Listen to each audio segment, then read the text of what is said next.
Hi, my name is Victor Butler, and I went to Rothman for my knee operation, and the Eagles was my favorite team. I'm a Philadelphia person. I grew up in South Philly. Football is a game you watch on Sundays with your family, so football means a lot to me. I enjoy it. I needed a knee replacement. I couldn't walk. I go to stand up and I would lose my balance. I couldn't even sit up and watch the game. I had to lay down. It really was very painful.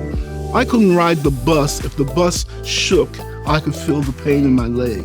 The reason why I called Rothman is because they took care of my favorite players. When they did the x-ray, they saw that it was bone on bone, and that was where my problem was.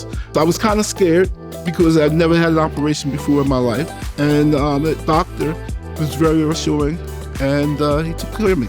After my surgery with Rothman, I felt 100% better. I was back at doing all the things that I used to do.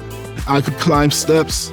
I could do everything that everybody else was doing because of my operation. It gave me a better life and my mobility back again to do all the things that I used to do. When I could watch the game again with my family, it just made me good to be able to be there and be a part of everything. Rothman specialized in knees, so I can specialize in cheering for the Eagles.